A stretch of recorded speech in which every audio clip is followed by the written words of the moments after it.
केंद्र सरकार ने भारतीय स्टैंप अधिनियम 1899 में संशोधन कर दिया और इसे वित्त अधिनियम 2019 के जरिए संशोधित किया गया है। और प्रतिभूतियों पर स्टाम्प ड्यूटी के संग्रह से संबंधित संशोधन पहले 9 जनवरी 2020 को लागू होने वाले थे। इसके बाद 8 जनवरी 2020 को अधिसूचना जारी कर इसे बाद में 1 अप्रैल 2020 तक बढ़ाया गया और फिर 30 मार्च 2020 को एक गजट अधिसूचना के जरिए इसे 1 जुलाई तक के लिए स्थगित किया गया था और अब इसे लागू किया गया है। तो आज समझेंगे कि किस तरीके से ये अधिनियम जो है, ये संशोधन, इसका दायरा क्या है, इसके दायरे में कौन कौन आ रहा है, इसका मकसद क्या है और स्टैंप अधिनियम में संशोधन के जरिए जो बेसिक इम्पैक्ट है वो कहाँ पर होगा और जो मकसद है वो किस तरीके से पूरा होगा और क्या उसके चैलेंजेस होंगे। और इसे समझाने के लिए हमारे साथ 3 बेहद खास मेहमान हैं। हमारे साथ सुशील चंद्र त्रिपाठी सर हैं, former principal secretary to finance, UP government आप रहे हैं सर, बहुत बहुत स्वागत आपका। हमारे साथ विजय भूषण जी हैं, former president association of national exchange member of India, sir स्वागत है। और शिशिर सिन्हा हमारे साथ हैं, senior deputy editor the Hindu business line से, आपका भी स्वागत है शिशिर। शुरुआत में करना चाहूंगा शिशिर आपसे ही कि असल में अगर इस पूरे के पूरे एक्ट को देखें और जो संशोधन किया गया है, हालांकि इसे कई बार टाला गया और अब 1 जुलाई के बाद से ये देश भर में लागू है, क्या बेसिक बदलाव और उसका मोटिव क्या है, लक्ष्य क्या है? रविंद्र भाई, मैं आपको बताऊं कि ये जो स्टैंप कानून में फेरबदल की जो प्रक्रिया है ये लगभग 2 दशक से चल रही है। और इसकी शुरुआत अगर मैं कहूं कि जो तेलुगु स्टैंप पेपर एक्ट घोटाला हुआ था, उस घोटाले के बाद बड़े पैमाने पर बदलाव की बात की गई थी। और जिसकी शुरुआत जो हुई थी कि जो स्टैंप पेपर पे आप जो सीरियल नंबर देखते हैं, इसकी शुरुआत वहां से हुई थी। फिर ई स्टैंपिंग पे आया। फिर उसके बाद हुआ कि अलग अलग राज्यों में स्टैंप पेपर्स की अलग अलग दरें हैं, तो उसमें किस तरह से बदलाव लाया जा सकता है। ये प्रक्रिया भी लगभग 14 साल तक चली है। 14 साल तक इस बदलाव को लाने में लग गए। अमूमन जब हम स्टैंप ड्यूटी की बात करते हैं तो हमें सिर्फ ये मतलब समझ में आता है कि जमीन जायदाद की खरीद फरोख्त से जुड़ा हुआ मामला, वहां पर शेयर बाजार, म्यूचुअल फंड, वो सारे शायद नहीं आते हैं। लेकिन अगर आप देखेंगे कि एक बड़ा बाजार है, जिस बाजार में एक जिसे कहते हैं ना कि एक यूनिफिकेशन जरूरी है। देश भर में शेयरों के, जब आप कहते हैं कि वन नेशन वन मार्केट है स्टॉक मार्केट के लिए, आज आप कहीं से बैठ करके कहीं भी शेयर खरीद सकते हैं। समस्या ये आती है कि उस पर टैक्सेशन कहाँ पे लागू होगा, किस राज्य की दरें उसके ऊपर लागू होगी। ये सारे विवाद स्टैंप पेपर कानून से जुड़े हुए हैं। और उसी विवाद का निपटारा करने के लिए अगर 2018-19 का बजट देखें तो उसमें ये प्रावधान किया गया था और उसे भी नोटिफाई करने में कम से कम 2 साल का वक्त लग गया और अब जाकर के 1 जुलाई 2020 से ये लागू हो पाया है। मोटा मोटी इसका मतलब आप ये समझ लीजिए कि देश भर में शेयरों की खरीद फरोख्त हो, म्यूचुअल फंड यूनिट की खरीद फरोख्त हो, उसके लिए एक ही दर होगा। दूसरी चीज ये होगी कि अलग अलग राज्य सरकारों की जो वसूली करती थी, उसके जगह पे जो एजेंसीज होंगी जो कि इस एक्ट के तहत जो नोटिफाई की गई हैं, वो एजेंसी कलेक्ट करेंगी और कलेक्ट करने के बाद महीने के 3 हफ्ते के भीतर, 3 सप्ताह के भीतर भीतर वो पैसा राज्य सरकार के खजाने में जमा करा दिया जाएगा। तो इसका सबसे बड़ा फायदा ये हुआ कि यूनिफिकेशन हो गया। हाँ, एक चीज जरूर आया है कि म्यूचुअल फंड के मामले में कहा जा रहा है कि ये जो ड्यूटी लगाई जाएगी, इससे म्यूचुअल फंड की खरीद फरोख्त में थोड़ा महंगा हो जाएगा। लेकिन अगर आप इसमें कन्वीनियंस देखें तो वो काफी है। दूसरा एक जो मेजर बेनिफिट है कि अभी बायर और सेलर दोनों को ही स्टैंप ड्यूटी देना पड़ता था, अब आपको एक ही आदमी को देना होगा। तो ये मोटा मोटी ये जो है ये खास बातें हैं जो कि इस बदलाव के जरिए 1 जुलाई से लागू किए गए। जी विजय जी, अगर मैं शेयर मार्केट को समझूं और साफ तौर पर जैसा शिशिर ने कहा, इसका एक एस्पेक्ट बहुत बड़ा वो शेयर मार्केट है। अगर मैं इसी को पहले समझूं डिटेल में कि किस तरीके से इसकी जरूरत थी और जब ये बदलाव लागू किया गया है, तो शुरुआती तौर पर या मोटे तौर पर जो पिक्चर उसमें कहाँ कौन कौन किस तरीके से इससे इम्पैक्ट होगा और उसका सीधा लाभ मैं कहूं किस तरीके से बायर, सेलर या मार्केट को। देखिए, ये जो कानून है, ये जैसे शिशिर जी ने कहा, कई साल लगे इसको यूनिफिकेशन करने में। और एक बहुत अच्छी चीज़ है कि एक यूनिफाइड स्टैम्प ड्यूटी सारे देश में लागू हो गई है 1 तारीख से, 1 जुलाई से। इसका जो इसमें जो चीज़ बहुत अच्छी हुई है कि ये एक्सचेंज इसका कलेक्शन जैसे सिक्योरिटीज ट्रांजैक्शन टैक्स में है, उसी तरीके से एक्सचेंज इसकी कलेक्शन करके और वो आगे डिस्ट्रीब्यूट करेगा जितने भी इसमें हमारी अलग अलग स्टेट्स हैं जितने राज्य हैं जिनकी जहाँ पे निवेशक है, तो क्योंकि एक्सचेंज के पास ये डिटेल होती है, ये उनके पास पूरी कि भाई ये जो निवेशक जिसने ये शेयर खरीदा या बेचा है, ये मतलब किस शहर से है, और नेचुरली शहर का पता है तो राज्य का भी पता है।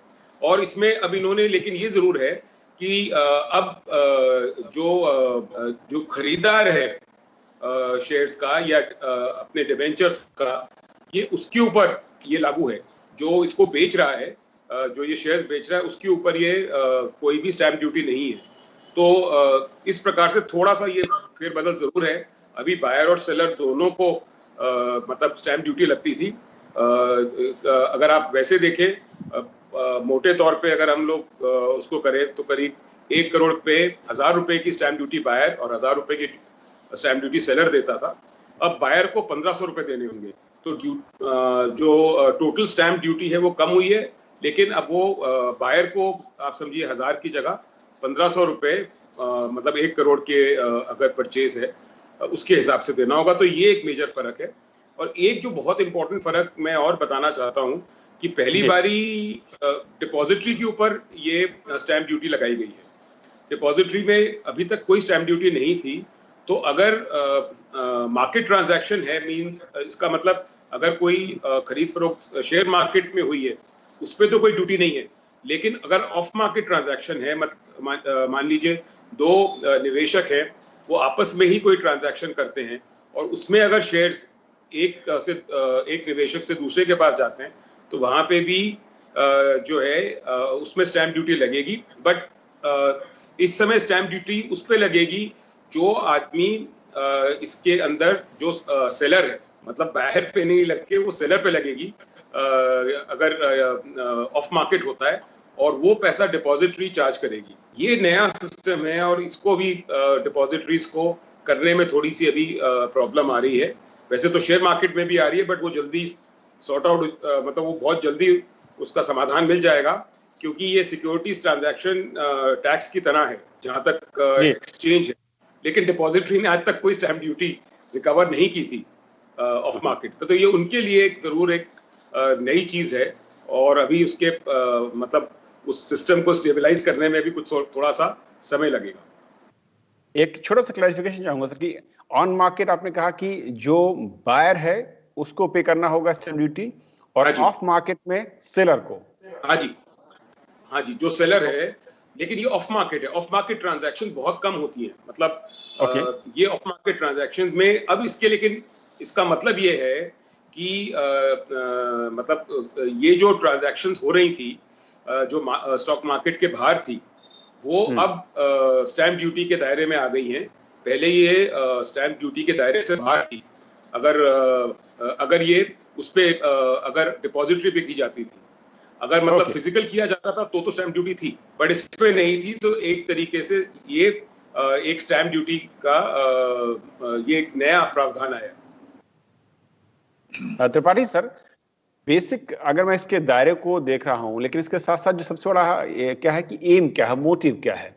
सिस्टम को स्मूथन करना, सिंगल विंडो सिस्टम को करना, या फिर टैक्सेशन के जरिए ज्यादा रेवेन्यू का कलेक्शन करना, या फिर कुछ और? ये आपने जितनी बातें बताई वो सब इसमें शामिल है। देखिए, प्रॉपर्टी के ट्रांसफर के ऊपर स्टैंप ड्यूटी लगती है, और हम सब लोग जो है इमूवेबल प्रॉपर्टी होती है, संपत्ति होती है, लैंड होता है, बिल्डिंग होता है, उस पर जब ट्रांसफर करते हैं तो स्टैंप ड्यूटी स्टेट लेता है और उससे काफी परिचित है। लेकिन मूवेबल प्रॉपर्टी जो है उस पर स्टैंप ड्यूटी के अभी तक जो है वो अलग अलग स्टेट्स में अलग अलग नियम थे, और वो नियम जो है वो फिजिकल जब हम प्रॉपर्टी रखते थे, इक्विटी शेयर्स या डिवेंचर्स और बॉन्ड्स, उस पर आधारित थे कि वो कौन इशू कर रहा है, किस प्रदेश में है, वो कंपनी कहाँ है, वो कहाँ इशू कर रही है, इस पर होता था।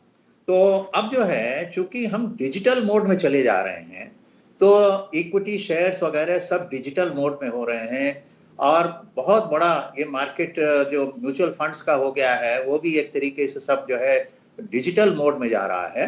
तो कोशिश ये है कि इसको सिंप्लीफाई कर दिया जाए और डिजिटल बेसिस पे, यानी देखिए, अब वो खरीदता कौन है, कहाँ रहता है, वहां स्टैंप ड्यूटी का धन वहां जाएगा। अभी तक क्या होता था कि ज्यादातर जो है सारी कंपनियां और सारे स्टॉक एक्सचेंज बॉम्बे में होते थे, तो महाराष्ट्र का स्टैंप ड्यूटी लगता था, चाहे हम कहीं से भी खरीद रहे हो। लेकिन अब जो है जहां, क्योंकि अब वो फिजिकल तो है नहीं, वो कहाँ है, वर्चुअल वर्ल्ड में, तो उसको खरीदने वाला कहाँ है उसको लोकेट करके वहां होगा। और चूंकि इससे कवरेज जो है वो सारा बढ़ेगा, बहुत सारे लोग जो है स्किप कर जाते थे।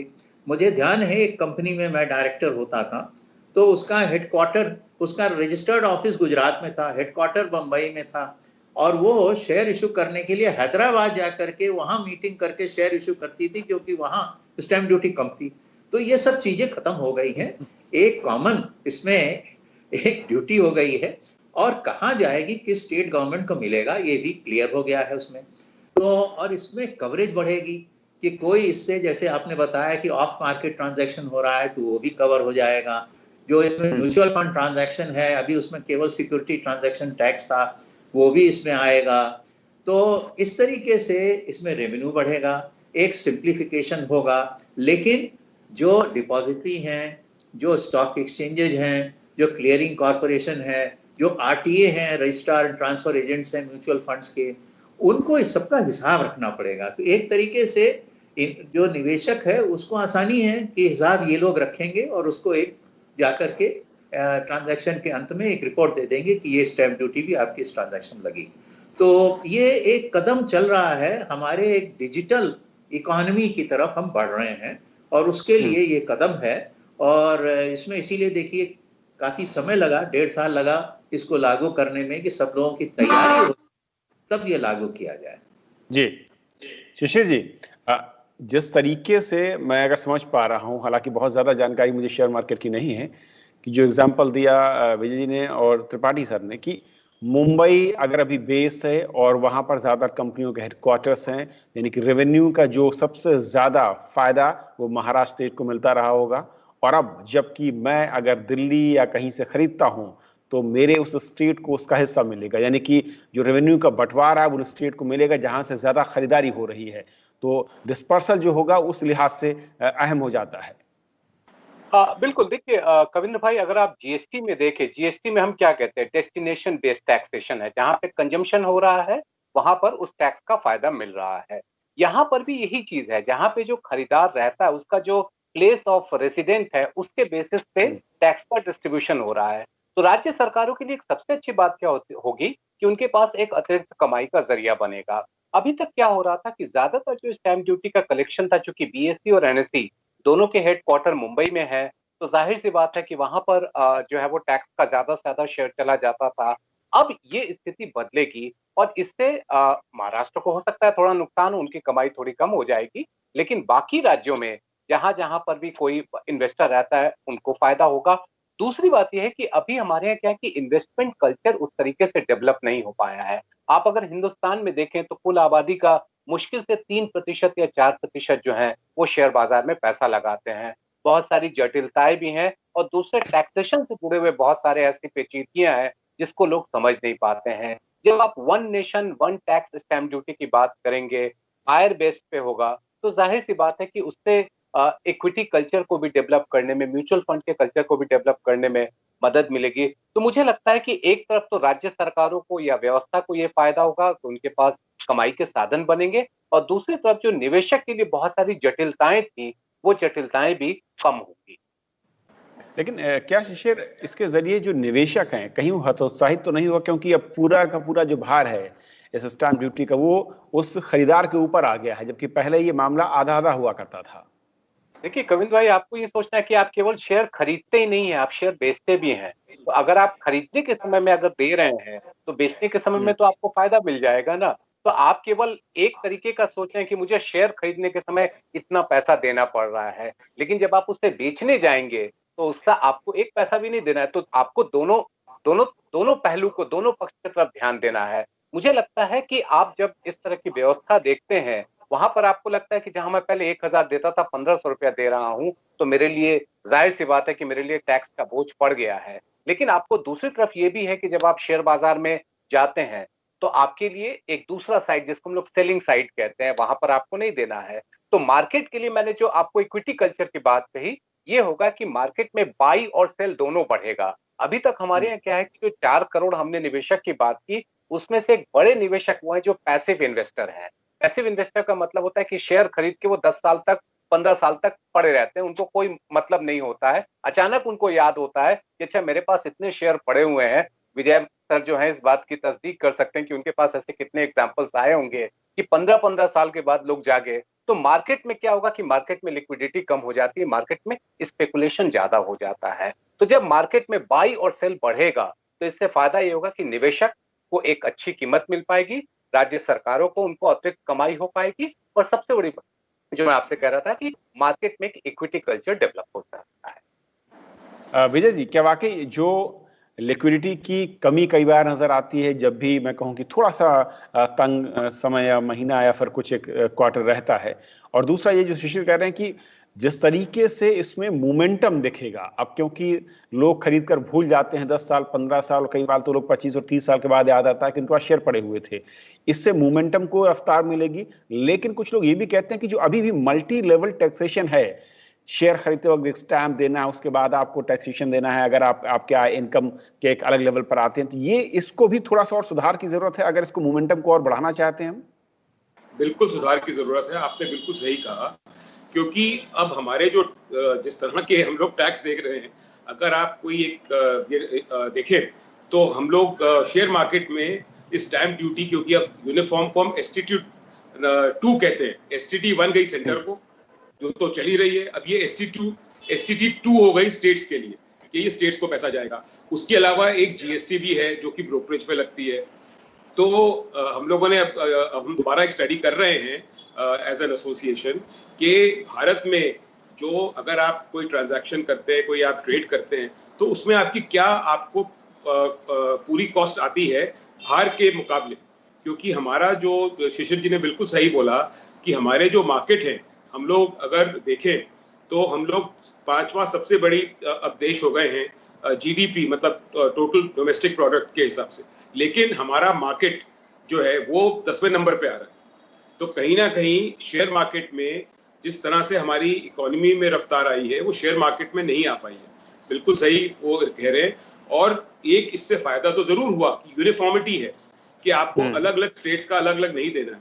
लेकिन मैं एक चीज जरूर ये आपके मतलब ये लाना चाहूंगा सामने कि जो प्रो ट्रेड है, जो मतलब जैसे मैं शेयर ब्रोकर हूं, मैं खुद भी अपना सौदा कर सकता हूं। अगर मैं खुद का अपना सौदा करता हूं तो मैं कोई कॉन्ट्रैक्ट इशू नहीं करता, मतलब क्योंकि पहले ये स्टैंप ड्यूटी कॉन्ट्रैक्ट पे लगती थी कि तो वो उसको लेके अभी एक इश्यूज हैं। और एक चीज मैं और क्योंकि आपके माध्यम से बताना चाह रहा हूं कि गुजरात स्टेट ने ये पास किया है कि गिफ्ट सिटी जो कि एक कमर्शियल वर्ल्ड फाइनेंशियल सेंटर बन रहा है, उन्होंने कहा है कि अगर कोई प्रो ट्रेडर्स हमारे पास गिफ्ट सिटी में ऑफिस खोल के काम करते हैं, तब वो सारी स्टैंप ड्यूटी इनको वापस रिफंड कर दी जाएगी। तो जैसे ये कह रहे थे कि कंपनी का हेडक्वार्टर मतलब कंपनी रजिस्टर्ड गुजरात में है, कॉर्पोरेट ऑफिस बम्बई में, लेकिन इशू कर रहे हैं शेयर हैदराबाद में। तो मेरे को लगता है कि अगर ये ऐसा भी हो सकता है कि आप धीरे धीरे देखेंगे कि सारे शेयर ब्रोकर्स के दफ्तर घूम फिर के गिफ्ट सिटी में पहुंच जाएंगे क्योंकि जो स्टैंप ड्यूटी उनके खुद के ट्रांजैक्शन पे लगेगी वो वहां से रिफंड हो रही होगी। तो ये एक चीज जरूर आई थिंक इसके ऊपर हम लोगों को स्टेट गवर्नमेंट्स को सोचना पड़ेगा, क्योंकि ऐसा नहीं हो कि अभी वो सोच रहे हैं कि रेवेन्यू बढ़ रहा है, देखा कि ठीक है जहां तक निवेशक है वो तो है, लेकिन जो दूसरी साइड है जो काफी बारी जो जितने भी शेयर ब्रोकर्स हैं उनको अगर कोई स्टेट एक तरह का ये इंसेंटिव हो गया स्टेट से, तो फिर वो वहीं पे ही जाके अपने दफ्तर खोलेंगे। बिल्कुल। त्रिपाठी सर, जिस तरीके से इस पूरे के पूरे मैं नए सिस्टम को देख रहा हूँ या समझ पा रहा हूँ, बहुत ही ईज आउट करने की बात कर गई है, ज्यादा हर्डल्स तो खत्म किया गया, ट्रांसपेरेंसी बढ़ेगी, एक सिंगल विंडो के जरिए कलेक्शन होगा।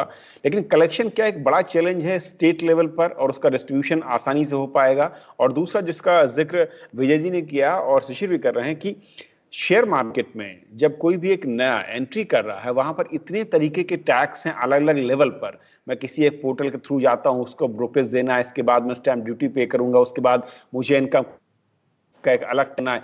क्या हम इस दिशा में भी कुछ कर पा रहे हैं अगर बाकी देशों से तुलना करें? क्योंकि जैसा कहा विजय जी ने बहुत अहम कि हम 5वीं सबसे बड़ी जीडीपी के लिहाज से कंट्री जरूर हैं, लेकिन मार्केट के लिहाज से देखें तो अभी हम 10वें और 11वें नंबर पर आकर ठहर गए हैं।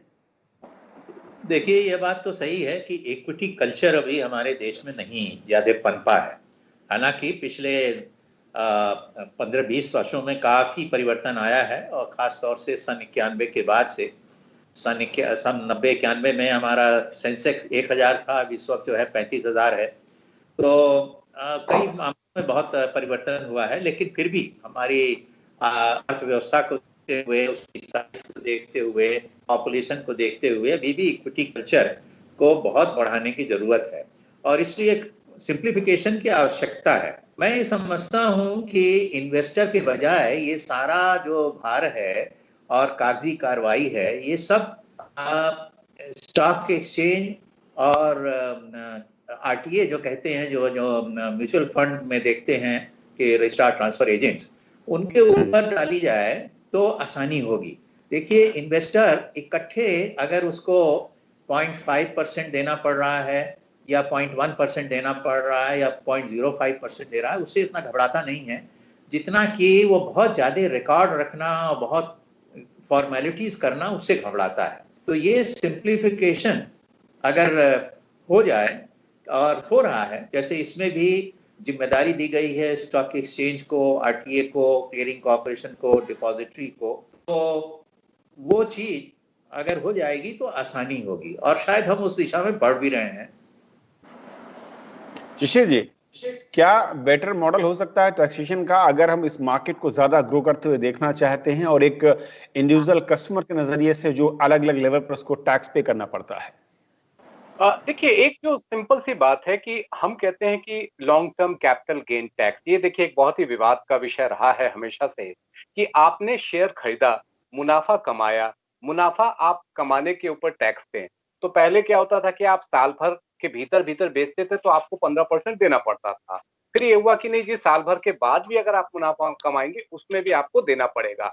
हाँ, हालांकि 2 कंडीशन उसमें जोड़ी गई कि आपका मुनाफा 1 लाख रुपए से ज्यादा होना चाहिए, और वो 1 अप्रैल 2019 या 2018 था, मैं एग्जैक्ट तारीख अभी भूल रहा हूं, उस तारीख के बाद के मुनाफे को कैलकुलेट किया जाएगा।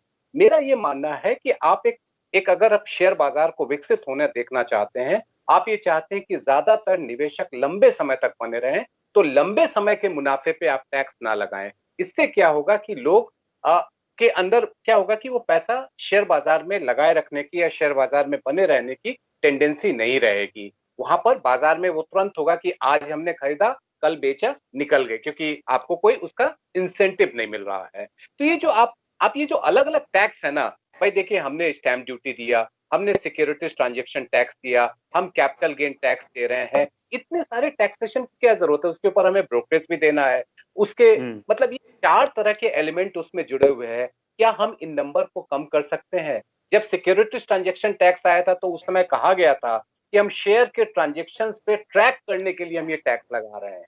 जब ट्रैक आपके पास हो जा रहा है, फिर आप उसके मुनाफे पर भी लगा रहे हैं, ये कहीं से उचित नहीं लगता है। मुझे लगता है कि इस व्यवस्था में बदलाव की जरूरत है। शॉर्ट टर्म आप रखिए, लंबे समय के मुनाफे के ऊपर टैक्सेशन की व्यवस्था को खत्म कर दीजिए। ये शेयर बाजार के लिए बहुत राहत भरा कदम हो।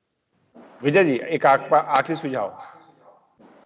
मेरे को बस ये लग रहा है कि जैसे ये एक अच्छा कदम है, इसमें कोई दो राय नहीं है, क्योंकि ये कलेक्शन जो है वो होगी। जैसे हम लोगों को स्टेट वाइज जाना पड़ता था, हर स्टेट में अलग टैक्स जमा करना पड़ता था, हम उससे राहत होगी। ये एक बहुत अच्छा कदम है।